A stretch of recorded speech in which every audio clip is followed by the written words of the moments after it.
31 जुलाई 1930। कोई 11 बरस की थी जब अचानक एक दिन माँ बीमार हो गईं। बीमारी कोई मुश्किल से एक सप्ताह रही होगी। जब मैंने देखा कि माँ की चारपाई के इर्द गिर्द बैठे हुए सभी के मुंह घबराए हुए थे।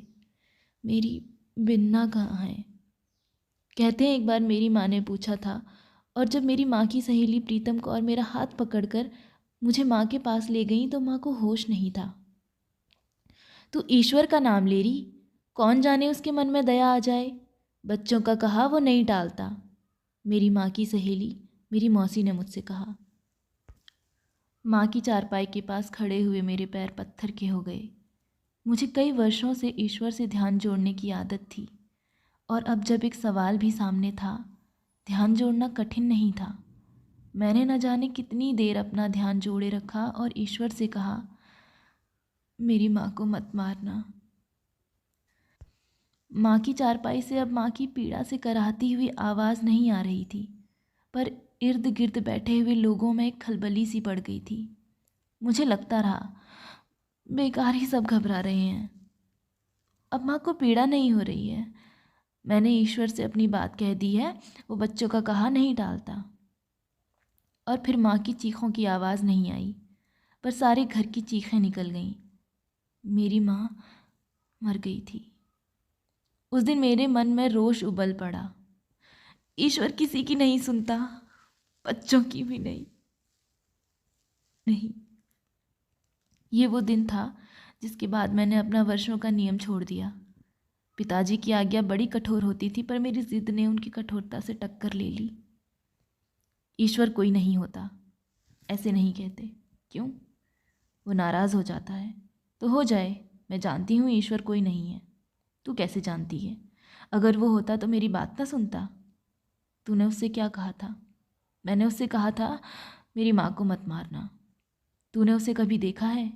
वो दिखाई थोड़े ही देता है, पर उसे सुनाई भी नहीं देता। पूजा पाठ के लिए पिताजी की आज्ञा अपनी जगह पर अड़ी हुई थी और मेरी जिद अपनी जगह। कभी उनका गुस्सा ही उबल पड़ता और वो मुझे पालथी लगवाकर बिठा देते।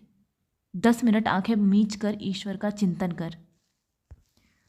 बाहर जब शारीरिक तौर पर मेरी बचकानी उम्र उनके पितृ अधिकार से टक्कर न ले सकती, तब मैं आलथी पालथी मारकर बैठ जाती, आंखें मीच लेती, पर अपनी हार को अपने मन का रोष बना लेती। आंख मीच कर अगर मैं ईश्वर का चिंतन न करूं तो पिताजी मेरा क्या कर लेंगे? जिस ईश्वर ने मेरी वो बात नहीं सुनी, अब मैं उससे कोई बात नहीं करूंगी, उसके रूप का भी चिंतन नहीं करूंगी। अब मैं आंखें मीचकर अपने राजन का चिंतन करूंगी। वो मेरे साथ सपने में खेलता है, मेरे गीत सुनता है, वो कागज़ लेकर मेरी तस्वीर बनाता है। बस उसी का ध्यान करूंगी, उसी का। ये वे दिन थे जिनके बाद मैंने कई दिन नहीं, कई महीने नहीं, कई बरस दो सपनों में गुजार दिए। रोज़ रात को मेरे पास आना इन सपनों का नियम बन गया। गर्मी जाए जाड़ा जाए, इन्होंने कभी नागा नहीं किया। एक सपना था कि एक बहुत बड़ा किला है और लोग मुझे उसमें बंद कर देते हैं। बाहर पहरा होता है, भीतर कोई दरवाज़ा नहीं मिलता। मैं किले की दीवारों को उंगलियों से टटोलती रहती हूँ, पर पत्थर की दीवारों का कोई हिस्सा भी नहीं पिघलता। सारा किला टटोल टटोल कर जब कोई दरवाज़ा नहीं मिलता तो मैं सारा जोर लगाकर उड़ने की कोशिश करने लगती हूँ। मेरी बाहों का इतना ज़ोर लगता है, इतना ज़ोर लगता है कि मेरी सांस चढ़ जाती है। फिर मैं देखती हूँ मेरे पैर धरती से ऊपर उठने लगते हैं। मैं ऊपर होती जाती हूँ और ऊपर, और फिर किले की दीवार से भी ऊपर हो जाती हूँ। सामने आसमान आ जाता है। ऊपर से मैं नीचे निगाह डालती हूँ। किले का पहरा देने वाले घबराए हुए हैं, गुस्से में बाहें हिलाते हुए, पर मुझ तक किसी का हाथ नहीं पहुँच सकता। और दूसरा सपना था कि लोगों की एक भीड़ मेरे पीछे है। मैं पैरों से पूरी ताकत लगाकर दौड़ती हूँ, लोग मेरे पीछे दौड़ते हैं। फासला कम होता जाता है और मेरी घबराहट बढ़ती जाती है। मैं और ज़ोर से दौड़ती हूँ, और ज़ोर से, और सामने दरिया आ जाता है। मेरे पीछे आने वाले लोगों की भीड़ में खुशी बिखर जाती है। आगे कहाँ जाएगी? आगे कोई रास्ता नहीं है, आगे दरिया बहता है। और मैं दरिया पर चलने लगती हूँ। पानी बहता रहता है, पर जैसे उसमें धरती जैसा सहारा आ जाता है।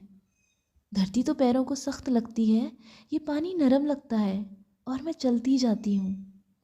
सारी भीड़ किनारे पर रुक जाती है। कोई पानी में पैर नहीं डाल सकता, अगर कोई डालता है तो डूब जाता है। और किनारे पर खड़े होकर लोग घूर कर देखते हैं, किचकिचियाँ भरते हैं, पर किसी का हाथ मुझ तक नहीं पहुँच पाता।